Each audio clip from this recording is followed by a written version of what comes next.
तो आइए शुरू करते हैं। सुप्रीम कोर्ट यानी सर्वोच्च न्यायालय क्या है। देखिए, सर्वोच्च न्यायालय जो है वो एक भारत का सबसे बड़ा न्यायालय है। भारत में 3 स्तरीय न्यायालय चलते हैं, जैसे कि सबसे पहले जिला न्यायालय, उसके बाद से उच्च न्यायालय, उसके बाद से सर्वोच्च न्यायालय, जिसे उच्चतम न्यायालय भी कहते हैं। जैसे देखिए, अगर कोई मैटर होता है, अगर कोई एफआईआर होता है या कुछ भी होता है, तो सबसे पहले हम जिला न्यायालय में जाते हैं। अगर जिला न्यायालय उसका निपटारा नहीं करता है या उसके फैसले से आप संतुष्ट नहीं है, तो आप उच्च न्यायालय में अपील दायर कर सकते हैं। अपील के बाद उच्च न्यायालय में अगर आपको लगता है कि इसमें भी हमें न्याय नहीं मिला, तो आप सर्वोच्च न्यायालय में जाके अपील कर सकते हैं। और भारत का सबसे बड़ा न्यायालय यही है, इसके बाद से कोई न्यायालय नहीं है। अब देखिए, जो सर्वोच्च न्यायालय की जो फैसला होती है वो बाकी न्यायालयों के लिए बाध्यकारिक होती है, यानी कि अगर सर्वोच्च न्यायालय कह दिया ये बात सही है तो बाकी बात ये सही ही है। अब देखिए, सर्वोच्च न्यायालय की स्थापना कैसे हुई। सर्वोच्च न्यायालय सबसे पहले 1773 में एक रेगुलेटिंग एक्ट आया था। देखिए, जब अंग्रेज हमारे देश में आए थे तो ईस्ट इंडिया कंपनी को चला रहे थे।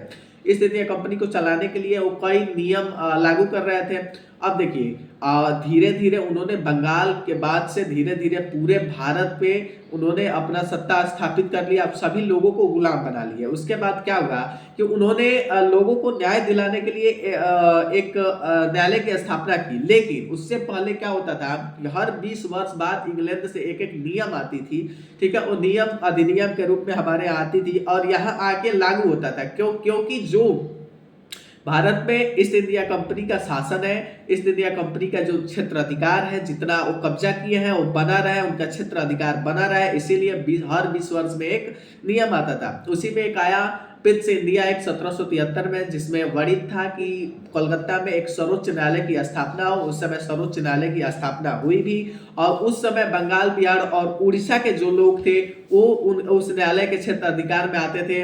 अब देखिए, जो उस समय क्षेत्र अधिकार में आते थे तो उनके जो बंगाल, बिहार और उड़ीसा के लोग हैं वो अपना अपील करते थे सर्वोच्च न्यायालय में, जो उस समय बनी थी 1773 में। अब देखिए, 1773 में आदेश आया था, 1774 में उसकी स्थापना हो गई थी, मतलब बन के तैयार हो गया था। अब देखिए, उसमें 4 लोग थे न्यायाधीश, एक मुख्य न्यायाधीश थे और 3 अन्य न्यायाधीश थे। मुख्य न्यायाधीश का नाम इम्पे था, एलिजे इम्पे। अब देखिए क्या हुआ कि जब ये बना तो जो जो सामान्य लोग हैं उनके लिए न्यायालय बना, लेकिन जो कंपनी के कर्मचारी थे उनके लिए एक काउंसलिंग बनाई गई। काउंसलिंग के तहत ही उनके विवादों का निपटारा किया जाता था, और जो सामान्य लोग हैं उनके विवादों का निपटारा सर्वोच्च न्यायालय जो कोलकाता में बना था उनके द्वारा किया जाता था। अब देखिए, तभी से हमारे देश में सर्वोच्च न्यायालय की प्रक्रिया आज तक चलती आ रही है। और देखिए, हमारा संविधान लागू हुआ था 26 जनवरी 1950 को, ये सबको पता है। तो जब लागू हुआ था तो उस संविधान में भाग 5 में ये वर्णित है कि हमारे देश में एक सर्वोच्च न्यायालय होगा या सर्वोच्च न्यायालय का प्रावधान है। देखिए, संविधान में भाग 5 में अनुच्छेद 124 से लेकर 147 तक सर्वोच्च न्यायालय के संगठन, स्वतंत्रता, अधिकार क्षेत्र, शक्तियों एवं प्रक्रिया के संबंध में वर्णित किया गया है। और देखिए, 144 में यह लिखा गया है कि 144 के तहत भारतीय संविधान में यह कहा गया है कि भारत का सर्वोच्च न्यायालय होगा, जिसमें एक मुख्य न्यायाधीश होंगे तथा 7 से अधिक अन्य न्यायाधीश हो सकते हैं। देखिए, उस समय जब संविधान बना था तो उसमें लिखा गया था कि एक मुख्य न्यायाधीश के साथ 7 अन्य न्यायाधीश होंगे, लेकिन ये अधिकार है संसद को कि वो न्यायाधीशों की संख्या बढ़ा सकती है। और 2019 में उन्होंने 31 के बाद से 34 न्यायाधीशों की संख्या को बढ़ाया था। अब देखिए, उसके बाद से क्या हुआ कि सर्वोच्च न्यायालय जो है उसका संगठन जो है, मैंने आपको बताया था कि 2019 के संशोधन में उस समय 31 न्यायाधीश थे और 31 के बाद से 34 न्यायाधीश बने, ठीक है। उसी तरह देखिए, हम आपको बताया कि जो सर्वोच्च न्यायालय है, सर्वोच्च न्यायालय की जो न्यायाधीश हैं, सर्वोच्च न्यायालय के न्यायाधीशों की नियुक्तियां कौन करता है, तो सर्वोच्च न्यायालय की न्यायाधीशों की नियुक्तियां राष्ट्रपति द्वारा होती है। और राष्ट्रपति सबसे पहले जो सर्वोच्च न्यायालय के अन्य न्यायाधीश हैं और उच्च न्यायालय के जो अन्य न्यायाधीश हैं उनसे परामर्श लेते हैं, उनसे राय विचार करते हैं कि किस व्यक्ति को मुख्य न्यायाधीश बनाया जाए, सर्वोच्च न्यायालय के मुख्य न्यायाधीश बनाया जाए। और उस विचार को करने के बाद राष्ट्रपति को यह अधिकार है, राष्ट्रपति ही सर्वोच्च न्यायालय के न्यायाधीश को शपथ दिलाते हैं, ठीक है। अब देखिए, अगर मान लीजिए कि सर्वोच्च न्यायालय के सबसे पहले जब हमारा देश आजाद हुआ और संविधान को लिखा गया, तो संविधान को लिखने के बाद से जो सर्वोच्च न्यायालय में मुख्य न्यायाधीश बनाया जाता था, वो जानते हैं किनको बनाया था, जो उसमें जो उस न्यायालय में सबसे वरिष्ठ है, जिसका अनुभव ज्यादा है, जिसका उम्र ज्यादा है, उन्हीं को मुख्य न्यायाधीश बना दिया जाता था। जैसे मैंने कहा कि अभी आपको बताया कि 2019 में 31 न्यायाधीश थे, उसके बाद से उसमें संशोधन करके फिर 34 बना दिया गया। ये संसद को अधिकार है। तो हमने कहा कि जब 34 बनाया गया तो मान लीजिए जो मुख्य न्यायाधीश उस समय थे, उस समय अरविंद बोबड़े थे, उनको तो हटा दिया गया। जब वो हट गए तो अब किनको हम न्यायाधीश बनाएंगे? आखिर किस तरह राष्ट्रपति को चेक करना है कि भाई किस व्यक्ति को हम न्यायाधीश बनाए? तो देखिए उस न्यायालय में जो 34 न्यायाधीश है, उनमें से मान लीजिए मुख्य न्यायाधीश हो गए, त्यागपत्र दे दिए या रिटायर हो गए, तो अब किसको बनाया जाएगा? तो जो बचे 33 न्यायाधीश होंगे, उनमें से जो सबसे अधिक उम्र का होगा, सबसे अधिक अनुभवी होगा, उसी व्यक्ति को न्यायाधीश बना दिया जाता था। लेकिन इनका उल्लंघन हुआ था 1973 में, इसका उल्लंघन कर दिया गया था। इसके उल्लंघन के बाद से मतलब तीन लोग जो उम्र में भी अधिक थे और उनके पास अनुभव भी ज्यादा था, उनको छोड़ के एएन रेड को क्या किया गया था? न्यायाधीश बना दिया गया था, जिनकी उम्र उनसे कम थी। लेकिन ये संविधान में है और ये परंपरा भी आते हुए आया है कि मतलब कि संविधान में ये वर्णित नहीं है, लेकिन ये परंपरा आया है आज तक कि जो अनुभवी है उन्हीं को सर्वोच्च न्यायालय के मुख्य न्यायाधीश बनाया जाता है। ठीक है, बाद में जब 1993 में इस पे संशोधन किया गया और जिसमें सर्वोच्च न्यायालय ने फैसला किया कि सर्वोच्च न्यायालय का वरिष्ठ न्यायाधीश को ही भारत के मुख्य न्यायाधीश के रूप में नियुक्त किया जाएगा।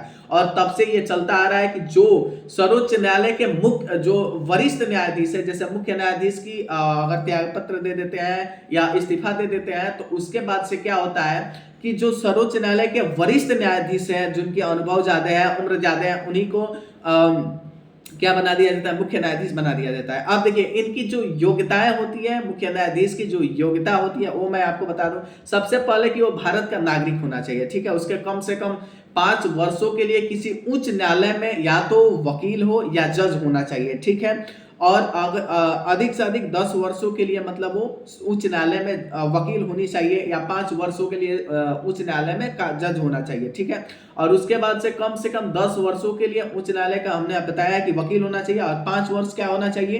5 वर्ष के लिए जज होना चाहिए, और नहीं तो कम से कम 10 वर्ष के लिए मैंने उनको हाई कोर्ट में वकालत की डिग्री होनी चाहिए, वकालत का अनुभव होना चाहिए। उसके बाद से देखिए उसे राष्ट्रपति के मत में एक प्रतिष्ठित न्यायवादी होना चाहिए। समझ रहा है कि उनके नजर में, राष्ट्रपति के नजर में हो कि अच्छा, ईमानदार और विवेकशील न्यायाधीश होना चाहिए, तो उनको राष्ट्रपति क्या करते हैं? परामर्श करके नियुक्ति कर देते हैं। अब देखिए जो मुख्य न्यायाधीश की नियुक्ति तो हम जान गए कि कैसे होती है।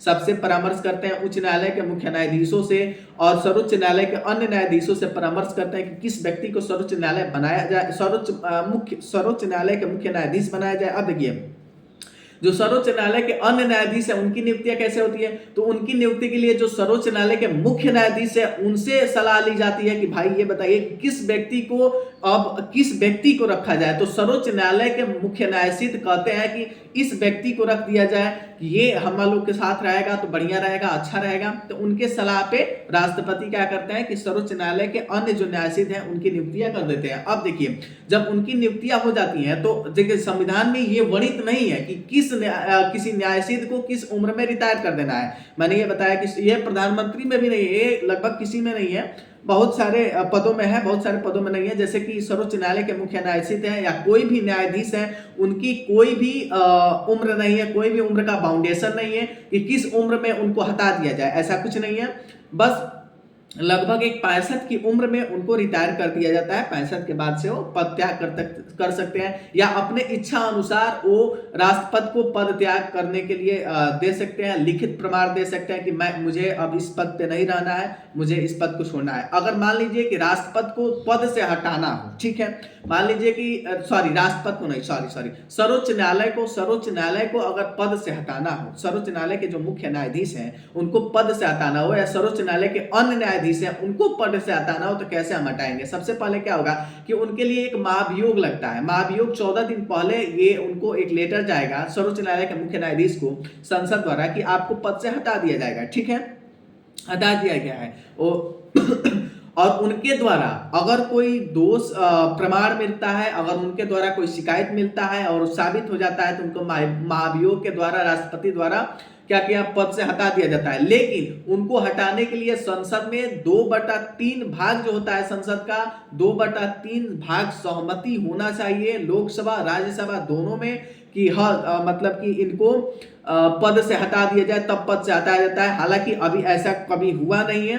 देखिए अब देखिए मैं आपको एक चीज बताता हूं कि जो राष्ट्रपति जो होते हैं वो सर्वोच्च न्यायालय के मुख्य न्यायाधीश को नियुक्त करते हैं। हालांकि उनके वेतन को नियुक्त नहीं करते हैं, उनके वेतन, उनकी जो सैलरी होती है उस सैलरी को कौन क्लियर करता है? उस सैलरी को संसद द्वारा क्लियर किया जाता है कि हाँ भाई इस मुख्य न्यायाधीश को इतना सैलरी दिया जाएगा, अन्य न्यायाधीश को इतना सैलरी दिया जाएगा। ये उनके ऊपर होता है जो संसद होती है। ठीक है, अब देखिए ये हमारा था सर्वोच्च न्यायालय। धन्यवाद।